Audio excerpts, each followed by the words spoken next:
салому алайкум ҳамватанони азизу арҷманд. дар барномаи хабарии таҳлилии Паём Ньюз Шавкати Муҳаммад бо шумо ҳастам. тӯли чанд рӯзи охир бо сабабҳои техникӣ мо натавонистем барномаи хабарии таҳлилии Паём Ньюзро ба шумо тамошобинони азизу гиромӣ ва мухлисони арҷманд пешкаш кунем.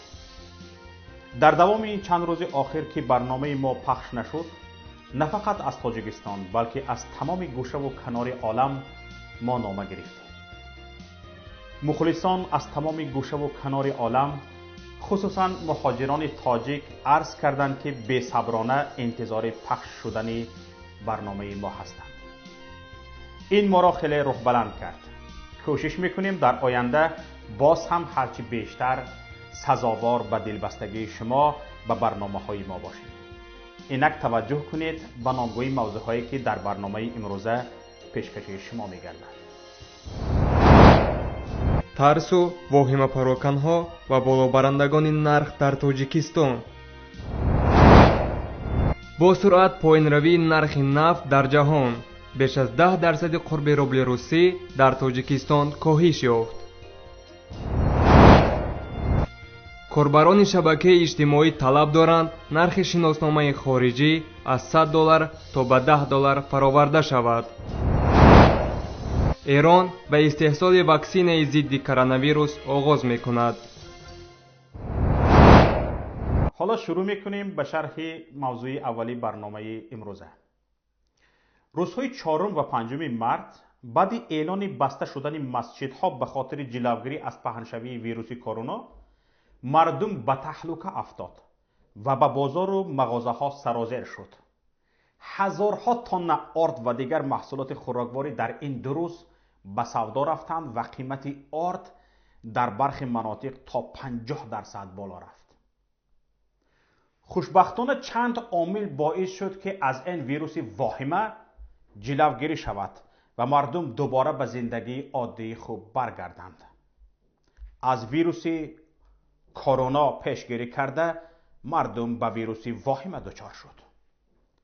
ҳарчанд саҳми воситаҳои ахбори омма ба хусус шабакаҳои иҷтимоӣ дар паст шудани шиддати воҳима кам набуд, бояд эътироф кард ки нақши муҳимеро дар пешгирӣ аз ҳамагир шудани воҳима ҳукумат бозид.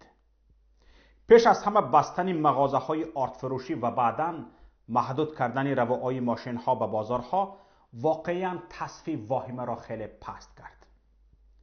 баъди шурӯи ҳангомат дар 4 март ва холӣ шудани аксари мағозаҳои ордфурӯшӣ дар пойтахт, субҳи 5 март даҳҳо ҳазор нафар дар Душанбе ва манотиқи дигари кишвар ба бозорҳо рехтанд. аммо тамоми мағозаҳои ордфурӯшӣ ё баста буданд, ё худи мақомот фурӯши ордро ҳам ба роҳ монда буданду ҳам назора мекарданд. мардум ба мағозаву бозорҳо сарозер шуд ва асосан аз пайдо накардани орд ноумед шуда ба хонааш баргашт. дар ин муддат расонаҳо ва шабакаҳои иҷтимоӣ кори худро карданд. ба масхара гирифтани ордхарии мардум, шарҳи коршиносону нухбагон ва ғайра тасфи воҳимаро хеле поин бурд ва шумори харидорони орд дар 6 март ба маротиб камтар шуд. инҷо мешавад ба вохӯрӣ бо мардум рафтани мақомоти маҳаллӣ аз ҷумла раисони шаҳру навоҳиро нез зикр кард, вале таъсири ин кор камтар аз ҳамаи онҳое буд ки дар боло зикр шуд. зеро мардум кайҳо ба мақомот бовар надорад ва умдатан ҳарфи онҳоро чун дурӯғи навбатӣ қабул мекунад, вале бастани мағозаҳову танзими равоа ба бозорҳо воқеан корзор буд. дар ҳамин ҳол нафарони зиёде пайдо шуданд ки аз ин воҳима суистифода карданд ва нархҳои маҳсулоташонро боло бурданд. ҳам дар сатҳи миёнаву поён ва ҳам дар сатҳи хеле боло хонаводаи раисҷумҳур Эмомалӣ Раҳмон аз фурсат истифода бурда даст ба кор шуданд. барои мисол, радиои Озодӣ аз номи як дукондор чунин қисса кард. аксарияти маводи хӯрокворӣ, шустушу ва ниёзи рӯзгорро ки харидори зиёд дорад, дар Тоҷикистон 2 ширкат таъмин мекунанд. ҷамоати дорои масъулияти маҳдуди таджеро ва ҷамоати дорои масъулияти маҳдуди алика ин ду ширкат қариб ки ҳамаи маҳсулоти пурхаридро дар ҷумҳурӣ монополия кардаанд. ширкати таджеро воридоти чанд навъи маҳсулоти хушхарид аз ҷумла равғани олейна, злата, нахуди сабзи бундуэл, майонези провансалро зери даст дорад ва агар ширкати дигаре ҷуръат кунанд ин маҳсулотро аз хориҷа ворид кунад, миёни ӯро мешикананд. ҷамоати дорои масъулияти маҳдуди алика монополисти уребчаҳои Эви Бейби, кетчуби Риква, Гулшан, маводи ороишӣ ва шампунҳои Шварбкопф, Head and Shoulders, хокаи шустушӯи Ариэл аст. имрӯз намояндагони тиҷоратии ин ширкатҳои яклухтфурӯш нархи ҳамаи маҳсулотро аз дирӯз дида гаронтар ва мо пешниҳод доранд. масалан, равғанҳои 5 литрии Злата, Олейна 56 сомонӣ буданд, ҳоло 60 сомонӣ кардаанд. ҳамин тавр нархи ҳама маҳсулоти дигарро боло бурданд. прокурорҳо аз мо талаб доранд ки нархро боло набарем. мо чӣ кор кунем? акнун тамошобинони гиромӣ, инҷо ба як нуқта аҳамият диҳед. ҷамъияти дорои масъулияти маҳдуди таджеро ва ҳам ҷамъияти дорои масъулияти маҳдуди алика ҳарду зери нишонии ноҳияи рӯдакӣ ҷамоати Русия диҳаи Қуштепа ба қайд гирифта шудаанд. дар феҳристи ягонаи шахсони ҳуқуқӣ чун муассиси ягонаи ширкати алика Ғайбуллоев Ҳакимбердӣ Эркинович зикр шудааст. санаи ба қайдгирияш 15 июни соли 2010 мебошад. тибқи ҳамин феҳрист ҷамъияти дорои масъулияти маҳдуди таджеро ки ҳамагӣ 3 моҳ пеш аз алика санаи 5 марти соли 2010 ба қайд гирифта шудааст, ба Ғайбуллозода Абдураҳмон тааллуқ дорад. маҳали ягона, яъне ду фирма дар як маҳал, санаи ба ҳам наздикӣ ба қайдгирӣ, насаби якхелаи муассисон ва фаъолияти якҷояи онҳо шубҳаовар аст. шубҳаовартар аз ин, монополия карда тавонистани воридоти қисме аз маҳсулоти ниёзи мардум аз тарафи ширкатҳоест ки муассисонаш ба касе шинос нестанд. ин фамилию номҳое ки ному насабҳое ки ман гуфтам пеш аз ин шунида будед дар ҷое? аксарият намедонанд. лекин дар поён хоҳед донист ки зери коса нимкосае аст. ҳоло тамошобинони азиз, шумо худатон қазоват кунед ки оё имкон дорад ки як шахси қаторӣ ва оддӣ фурӯши ягон молу колоеро дар Тоҷикистон монополия карда метавонад? албатта не. чун барои монополист шудан дар Тоҷикистон ҳеҷ не як патакрешаат пайванд ба оилаи раисҷумҳур бошад. ба радиои паём муяссар шуд муайян созад ки муассисони ҳардуи ин ширкат Ғайбуллоев Ҳакимбердӣ ва Ғайбуллозода Абдураҳмон бародар ҳастанд, додаракои ҳамдигар ҳастанд. аммо на барои худ, балки барои Зарифбек Давлатов, домоди Эмомалӣ Раҳмон ва шавҳари таҳминаи Эмомалӣ кор мекунанд. яъне ин ду ширкат дар асл ба Зарифбеку Тахмина тааллуқ дошта, Ғайбуллоевҳо танҳо нақши муассис ва роҳбарро бозӣ мекунанд.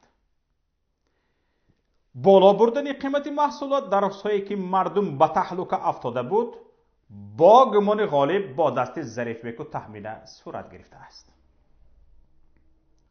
ҳоло бо ин таҳлука афканӣ ва воҳима пароканӣ даст ба коронаш як тиру ду нишон задаанд.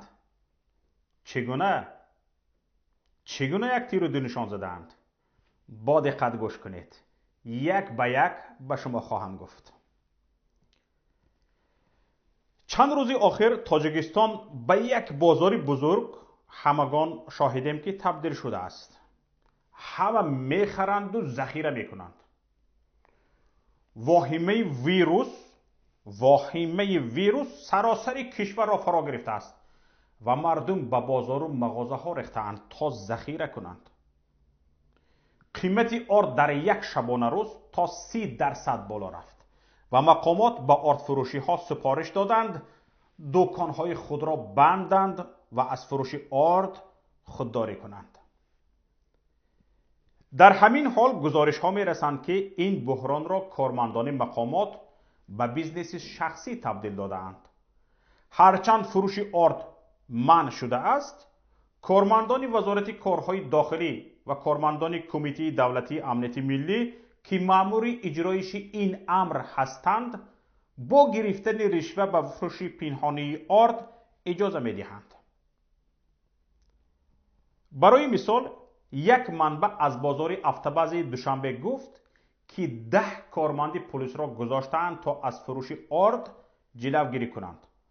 آنها در اساسی فروشگاه آرد را بسته، از در دیگر به فروش آرد به آنهایی که مشغولند که برایشان رشوه میدهند آرد فروشی را به راه مانده‌اند. منبع‌ها و شنوندگان رادیوی پیام از گوشه و کنار کشور خبر میدهند که مغازه‌های آرد فروشی بسته شده‌اند و گروه مردم از بازار به بازار و مغازه و انبار میگردند تا آرد پیدا کنند. کشور را ویروس گرفته است. کرونا ویروس نه، ویروسی واهمه ترس. ترس از گرفتار شدن به کرونا ویروس نه، و چی؟ به ترس از گرسنگی مردن. این هم در حالی است که مقامات میگویند در تاجیکستان هیچ مورد ابتلا به ویروس کرونا به قید گرفته نشده است. اینقدر واهمه و تهلکه همه را فرا گرفته، اما مقامات میگویند کرونا به قید گرفته نشده است و جای برای نگرانی وجود ندارد. از شیوع ویروس در چین 2.5 ماه و در ایران 2 هفته گذشت، ولی هنگامه آن در تاجیکستان 1 هفته آخر شروع شد و در چند ساعت به اوج خود رسید. چرا؟ چه سبب شد که مردم یک بار به تهلکه افتاد و به بازار و مغازه ها ریزد؟ نظر ما این است که همه اش از آن شروع شد که مقامات نماز جماعت در مساجد را ممنوع اعلام کردند. در حالی که دعوا دارند هنوز هیچ نفر در کشور مبتلا نشده است، اینها در این مسجدها را بستند. از این ممنوعیت مردم خلاصه دیگر برآورد، یعنی ویروس در کشور پهن شده است اما مقامات آن را پنهان می‌دارند و همین طور مردم به تهلکه و ترس افتاد. این تخمین آوازه‌های زیاد را بین مردم به وجود آورد. حالا دروغ یا راست از 11 نفر جان باخته بر اثر کرونا ویروس و گرفتاری هزارها نفر به این بیماری در تاجیکستان حرف میزنند. در برخی نواحی آوازه شده است که چند نفر گرفتار را برای حبس کردن در منطقه بی آدم به پایتخت شهر دوشنبه بردند.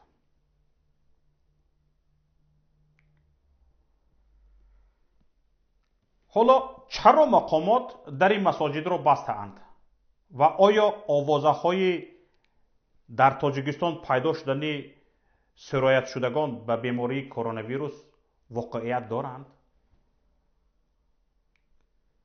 به اندیشه ما بستن در مساجد کمترین بستگی به ویروس کرونا ندارد.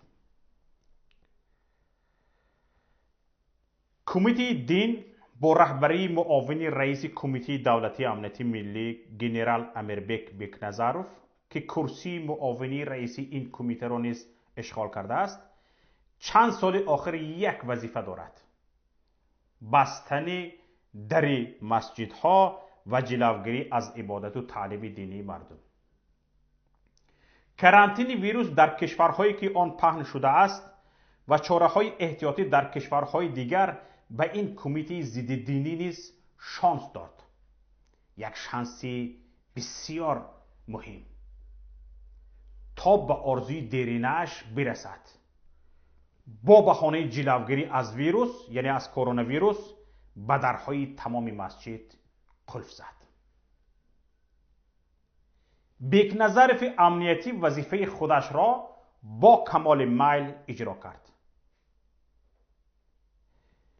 او کار به عاقبتی ندارد چون مشکلی او نیست. او به گفته خودش سرباز حکومت است.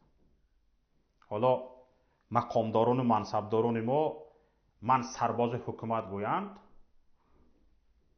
دانسته می شود که سرباز حکومت نه، سرباز یک عائله هستند. تمام ملت قربان شود، آنها فقط پشتیبانی از یک عائله می کنند و وظیفه و دوشش گذاشته شده را با کمال میل و هوشیاری و خوشنودی اجرا می کند.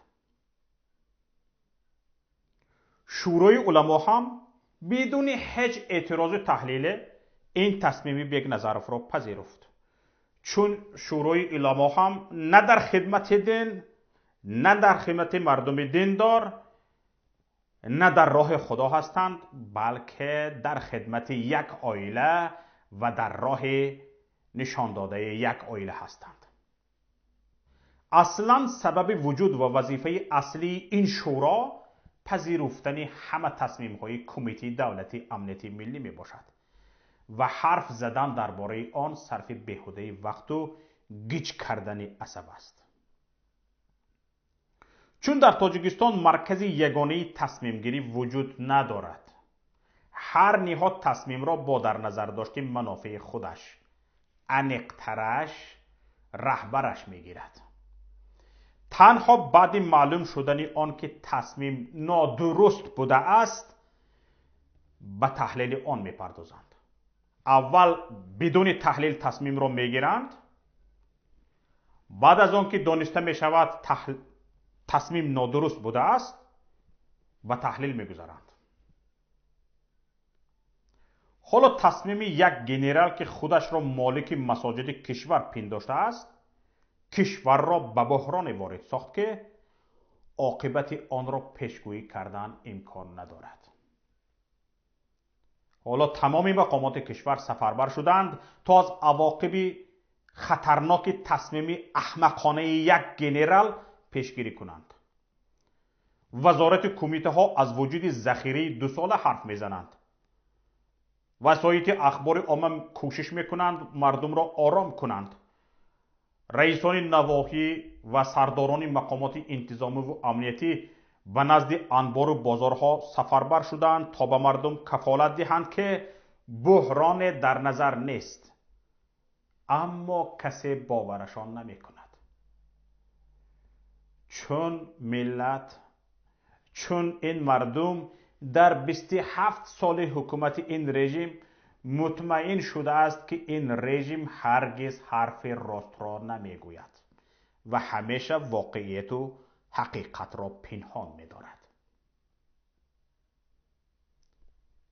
چرا ما با این نظریم که تصمیم بستن مساجد از طرف یک گنرال گرفته شده است؟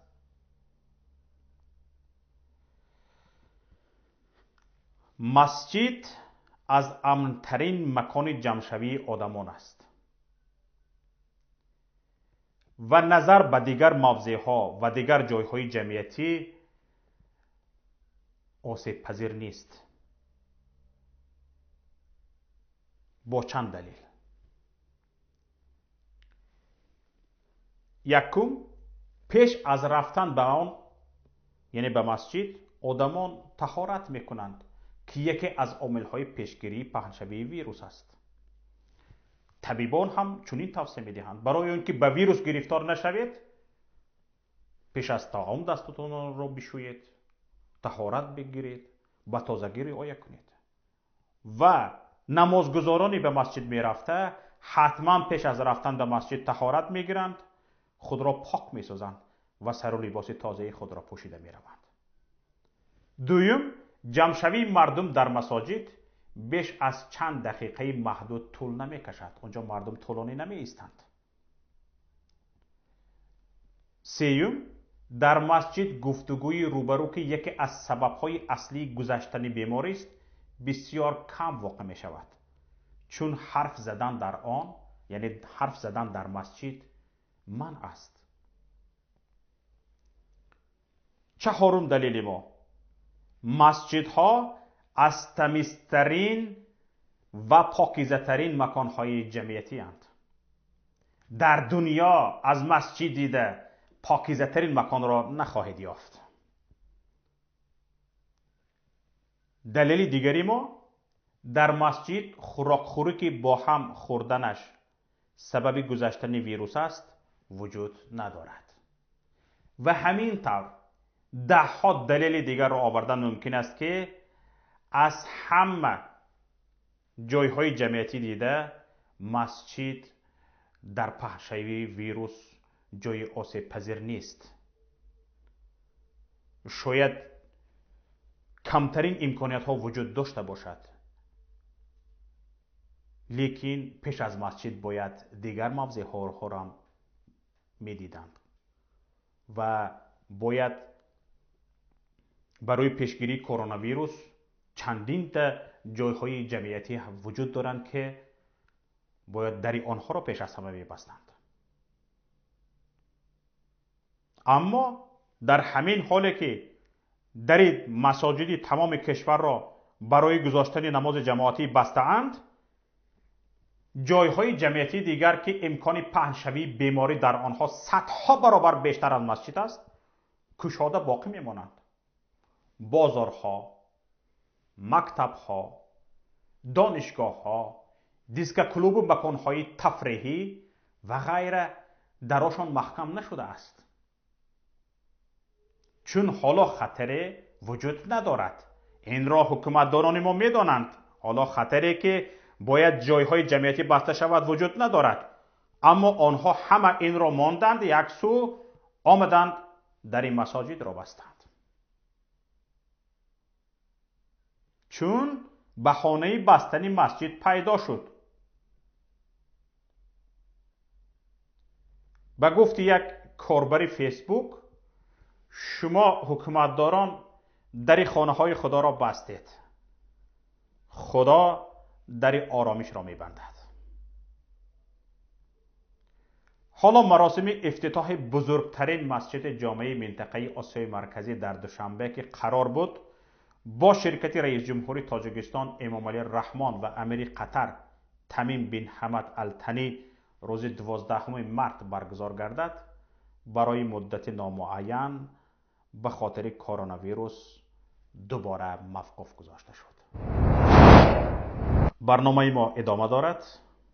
حالا از چند خبر و رویدادها همکارم عایشه محمدی به شما گزارش می‌دهد. پس شدن قرب روبل پس از با سرعت پایین روی نرخ نفت باعث بیش از 10% کاهش یافتن قرب مبادله اسعار روسیه در تاجیکستان گردید. در بانک‌های تاجیکستان عین زمان 1000 روبل روسی با مبلغ 130 سومانی عوض می‌شوند.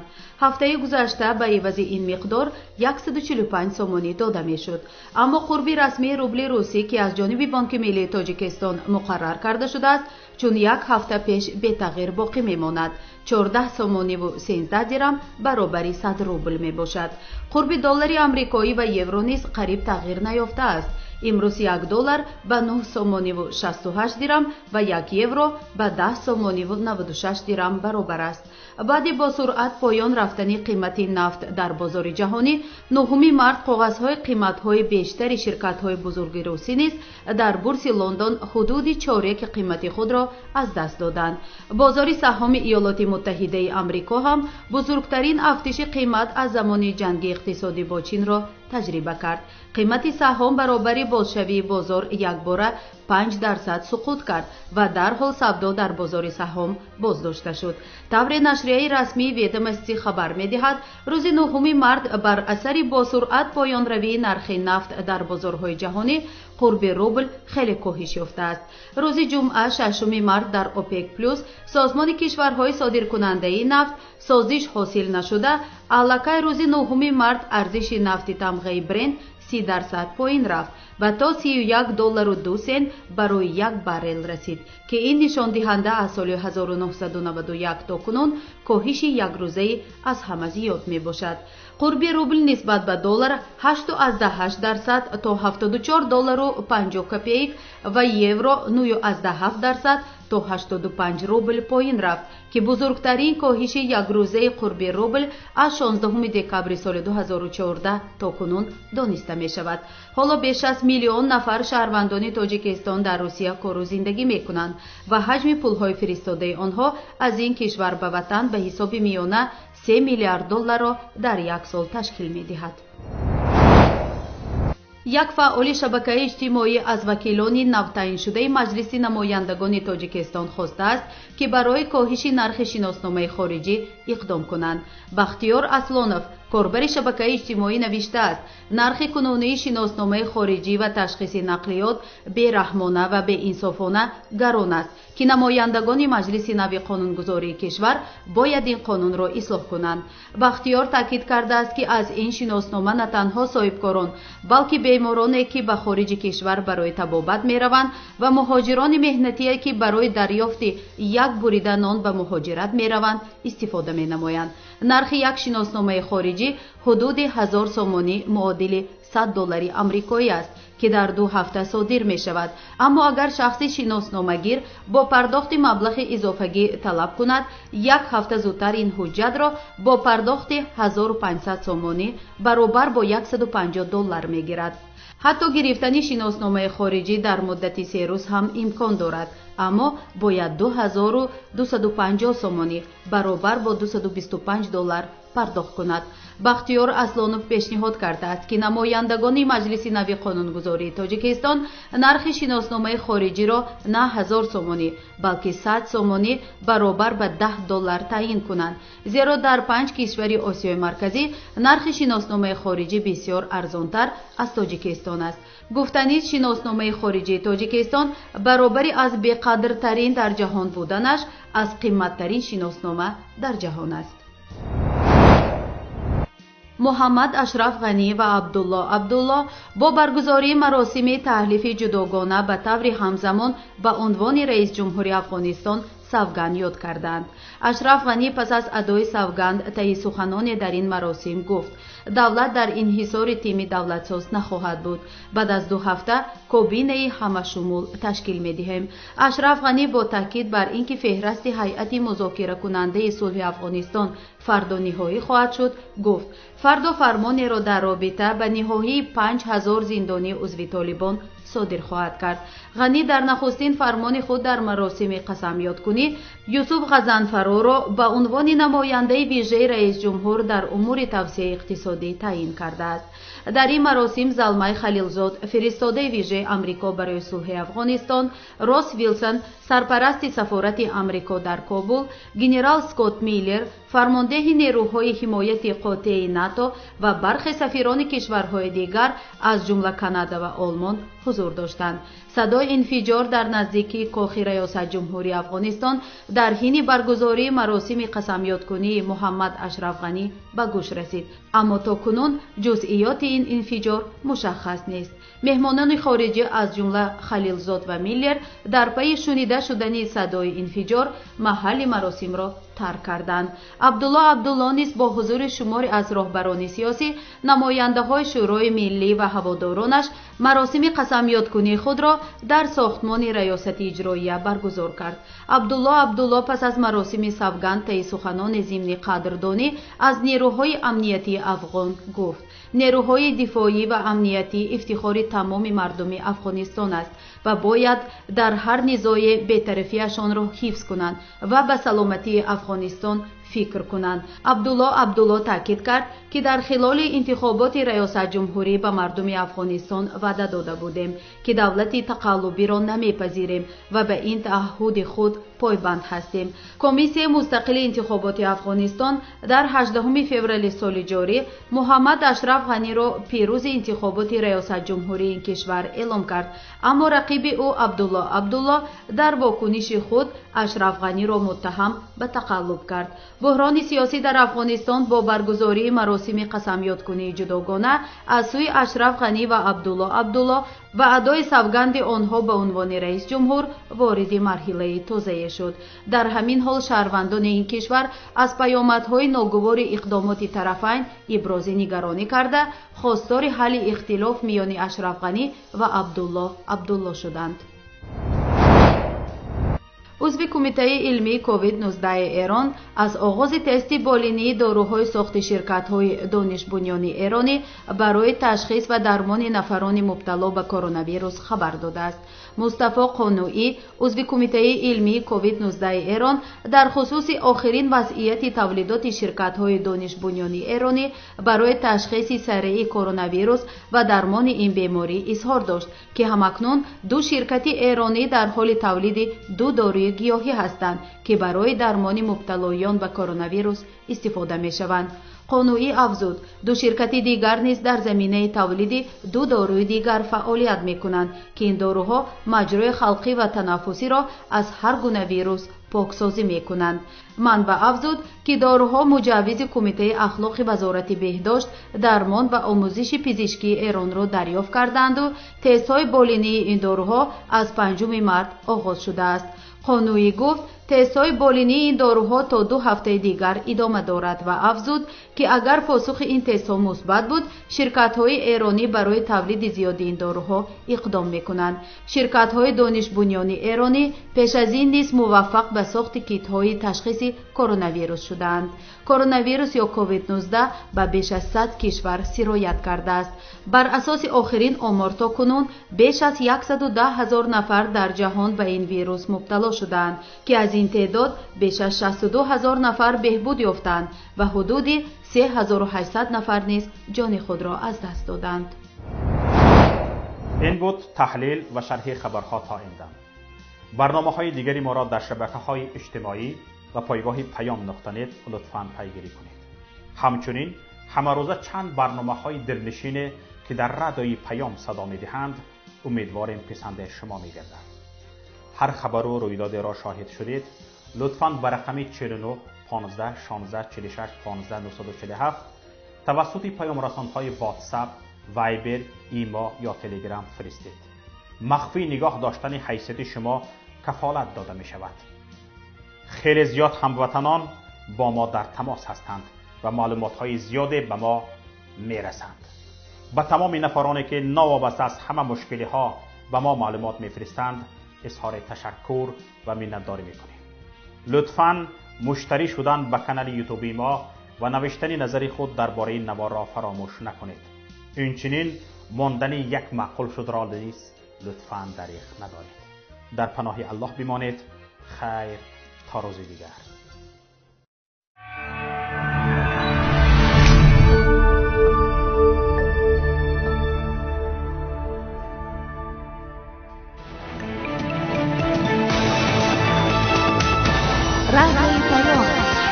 در فضای سیاست صدای جدید. رادیوی پیام. علم، فرهنگ، نوید. رادیوی پیام. مشورت، بحث، گفت و شنید. در تمام دنیا روی رسانه اینترنتی رادیو پیام .net